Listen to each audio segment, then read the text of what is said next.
Capítulo 12. Luz.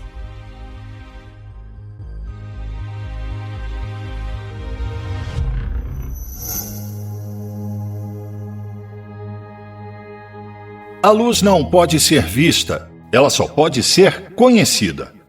A luz é imóvel. O sentido da visão não pode responder à imobilidade. O que os olhos sentem e acreditam ser luz é apenas um movimento de onda que simula a ideia de luz. Como todas as outras coisas neste universo de ondas elétricas, a ideia de luz não pode ser reproduzida. As ondas elétricas simulam apenas a ideia. Elas não se tornam ideia. Quando o homem vê a luz do sol, ele acredita que está realmente vendo luz, quando os nervos de seus olhos estão apenas sentindo as vibrações intensas, rápidas e de ondas curtas do tipo de movimento ondulatório que ele sente como incandescência. A corrente elétrica intensamente vibrante espelhada nos sentidos dos olhos os queima. Eles não suportam essa alta taxa de vibração. Os olhos seriam destruídos por tal vibração, mas a luz não seria a causa de tal destruição. Um movimento rápido, simulando a luz, seria a causa. Seria como enviar uma corrente elétrica de alta voltagem sobre um fio tão fino que a corrente o queimaria. O homem também não pode ver a escuridão. Os nervos de seus olhos que sentem o movimento diminuem a uma taxa de vibração que ele não pode mais sentir. O homem está tão acostumado à ideia de que ele realmente vê a luz em várias intensidades, iluminando várias substâncias em maior ou menor grau, que é difícil para ele perceber que seus próprios sentidos não passam de espelhos para refletir várias intensidades de movimento ondulatório. Mas isso é tudo o que ocorre. Cada coisa condicionada eletricamente na natureza reflete as vibrações de cada outra coisa, para satisfazer seu desejo de sincronizar suas vibrações com cada outra coisa. Toda matéria é um movimento da luz. Todo movimento é expresso em ondas. Todas as ondas de luz são espelhos que refletem a condição uma da outra até a estrela mais distante. Este é um universo de ondas condicionadas eletricamente. Todas as condições de onda estão sempre buscando a unicidade. Por esta razão, todas as sensações respondem a todas as outras sensações. A luz é onda ou corpúsculo? Surgiu muita controvérsia sobre se a luz é corpuscular, como Newton afirmava ser, ou se é uma onda. Há muitas evidências a favor de ambas as teorias. São ambas. A luz é expressa pelo movimento. Todo movimento é movimento de onda. Todas as ondas são expressas por campos de pressões iguais e opostas de movimento bidirecional. Todo o volume dentro dos campos de ondas é preenchido pelas duas expressões opostas de movimento. A expressão positiva, que comprime a luz em sólidos, e a expressão negativa, que a expande para o espaço ao redor dos sólidos. Todo o espaço dentro dos campos de ondas é curvado. A curvatura termina em planos de curvatura zero, que delimitam todos os campos de ondas. Estes planos fronteiriços de luz magnética onipresente atuam como espelhos para refletir toda a curvatura em todos os outros campos de onda no universo, e como fulcros a partir dos quais o movimento em um campo de onda é universalmente repetido. Toda matéria é movimento de onda. Juntos constituem o que chamamos de matéria e espaço. Tem sido difícil conceber a luz como sendo puramente corpuscular, pois presume-se que a luz preencha todo o espaço. O espaço não é vazio.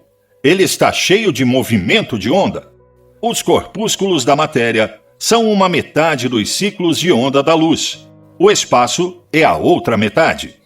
Não precisa haver mistério quanto a se a luz é corpuscular ou onda, pois as ondas de movimento que simulam a luz e a escuridão do espaço são tudo o que há. A luz e o movimento da matéria sólida e da matéria gasosa do espaço diferem apenas em volume e condição.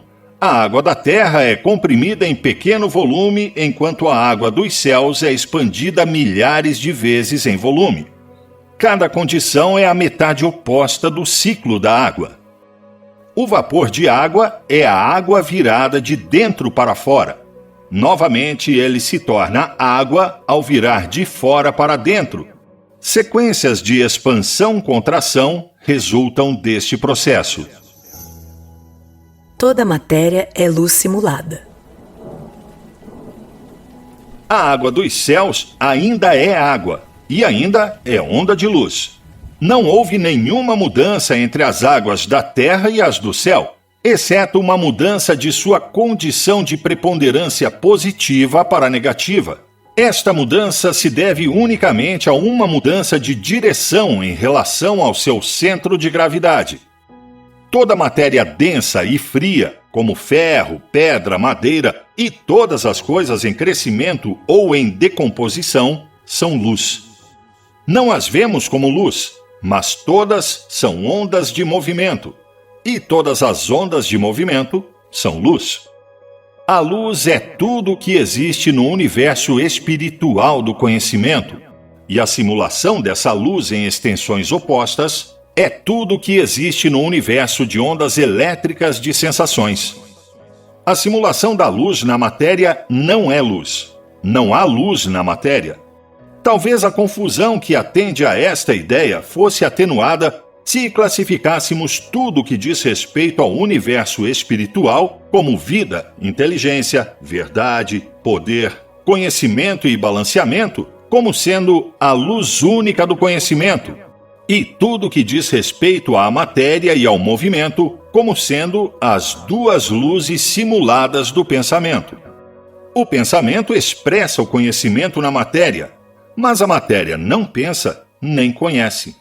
O pensamento também expressa vida, verdade, ideia, poder e balanceamento, ao registrar as ideias dessas qualidades nas duas luzes da matéria em movimento, mas a matéria não vive nem é verdade, balanceamento ou ideia, mesmo que simule essas qualidades espirituais. A confusão do homem em relação a esta diferenciação reside em assumir por muito tempo a realidade da matéria.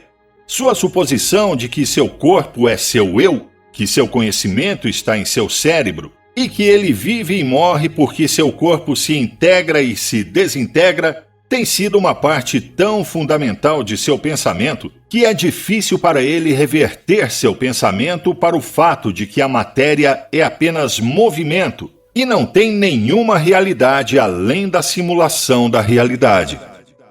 A luz que pensamos ver não é senão movimento. Nós não vemos luz. Nós sentimos as vibrações das ondas criadas pelo movimento que simula a luz. Mas o movimento das ondas elétricas que simulam a luz não é o que ela simula. Confusão sobre corpúsculos de luz. Há muita confusão em relação aos muitos tipos de partículas de matéria, como elétrons, prótons, fótons, nêutrons e outros. Estas muitas partículas são supostamente diferentes devido à crença de que algumas estão carregadas negativamente, algumas estão carregadas positivamente e outras estão tão igualmente carregadas que uma supostamente neutraliza a outra. Não existe tal condição na natureza como carga negativa, nem há partículas carregadas negativamente. Carga e descarga são condições opostas, como enchimento e esvaziamento, ou compressão e expansão são condições opostas. Os corpos compressores estão se carregando em condições potenciais mais elevadas. Ao contrário, corpos em expansão estão se descarregando em condições de menor potencial. Descrever um elétron como um corpo carregado negativamente é equivalente a dizer que é um corpo em expansão-contração. Os corpos em contração e em expansão movem-se em direções opostas. Os corpos em contração movem-se radialmente para dentro em direção aos centros de massa, e os corpos em expansão movem-se radialmente para fora em direção ao espaço que circula as massas. Neste universo bidirecional, a luz que se dirige para dentro em direção à gravidade carrega a massa e descarrega o espaço. Quando direcionada para o espaço, ela carrega o espaço e descarrega a massa. Toda a direção da força na natureza é espiral. A condição de carga é positiva. Ela multiplica a velocidade de movimento em densidade de substância. O princípio da multiplicação do movimento por causa da diminuição do volume é a causa da aceleração da gravidade. A condição de descarga é negativa. Ela divide a velocidade em movimento em tenuidade de substância. O princípio da divisão do movimento por causa da expansão do volume é a causa da desaceleração da radiação. Pode-se compreender melhor este princípio sabendo que o que chamamos de substância é puramente movimento. O movimento simula a substância por sua variação de pressões, sua velocidade e sua relação giroscópica com seu eixo de onda. As partículas são condicionadas de forma variada quanto à pressão, mas não há diferentes tipos de partículas. Todas são ondas de luz enroladas em partículas que são duplamente carregadas. Sua posição em qualquer ponto de sua onda faz com que elas tenham a condição elétrica apropriada para aquele ponto.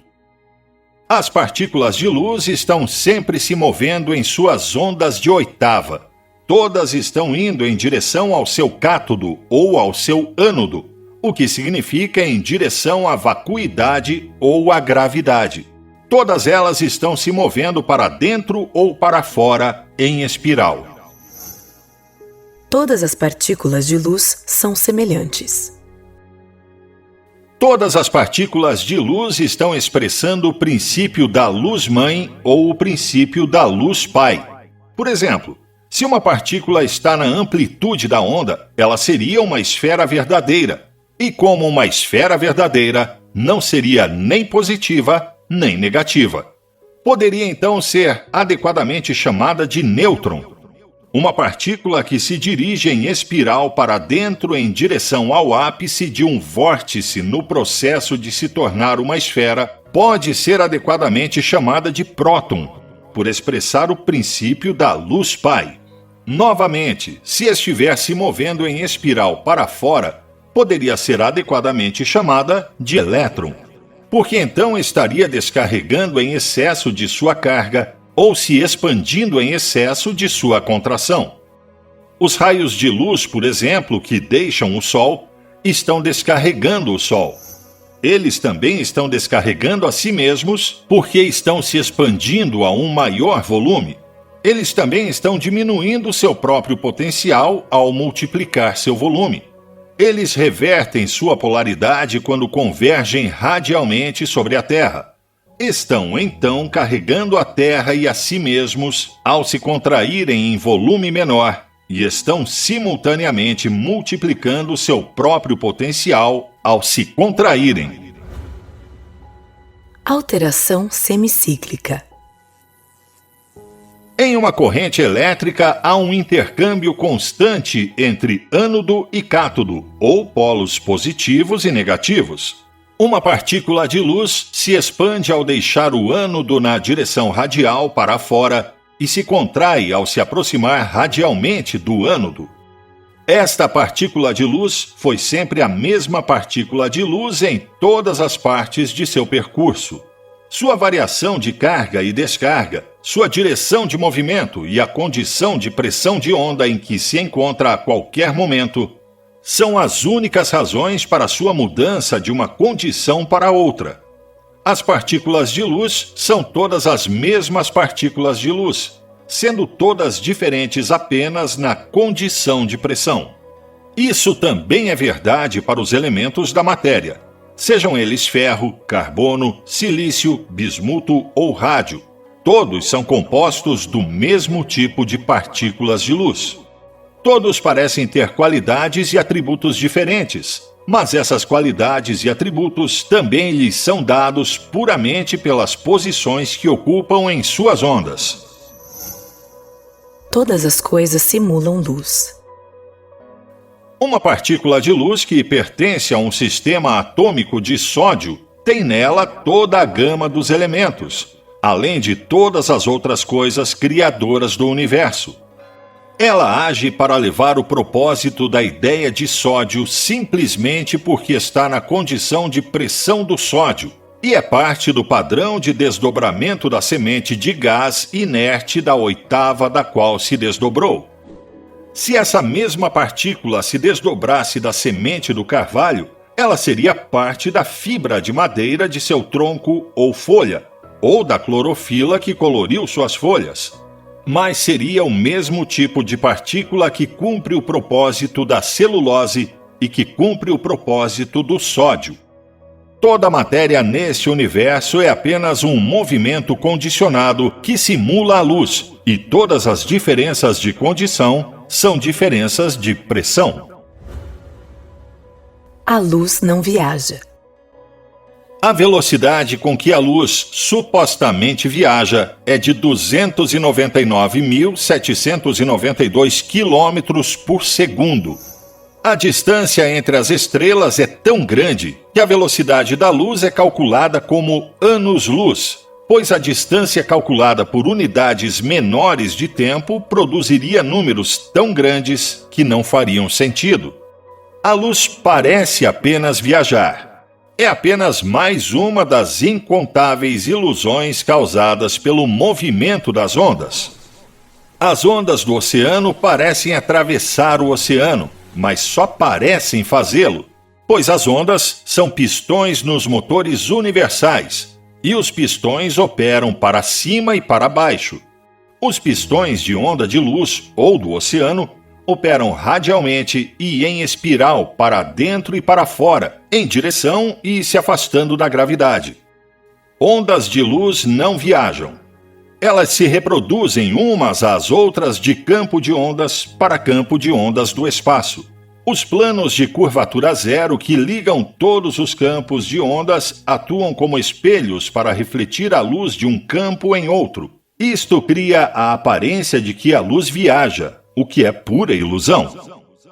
A luz do Sol que sentimos em nosso corpo não é a luz real do Sol. O que realmente está acontecendo é que o Sol está reproduzindo sua própria condição na Terra, estendendo as reproduções através do espaço frio em campos de ondas cada vez maiores, até que essas reproduções comecem a convergir novamente em direção ao nosso centro de gravidade, em campos de ondas cada vez menores. O calor que sentimos e a luz que vemos dependem inteiramente da capacidade dos campos de ondas de reproduzir a luz e o calor, e essa capacidade está condicionada à quantidade de umidade na atmosfera. Se não houvesse umidade na atmosfera, nossos corpos carbonizariam a partir do calor assim reproduzido.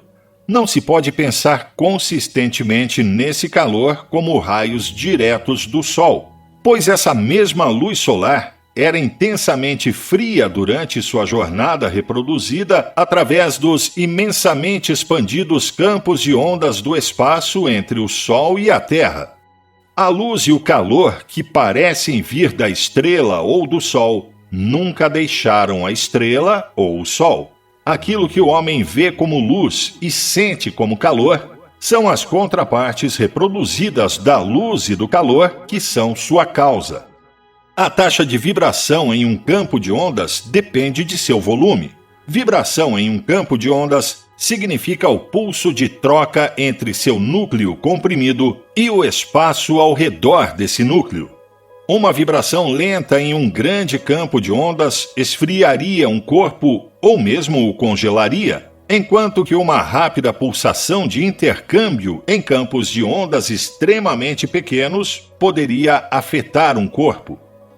Uma lente que multiplica a luz e o calor em direção a um ponto focal que incendeia o papel apenas comprime campos de ondas maiores em campos de ondas menores. A taxa de vibração aumenta pela mesma razão que os planetas mais próximos do Sol se movem muito mais rápido em suas pequenas órbitas do que aqueles que estão distantes do Sol. A lei de Kepler, que cobre as velocidades dos planetas, se aplicará às taxas de vibração nos campos de ondas tão apropriadamente como com os movimentos no sistema solar.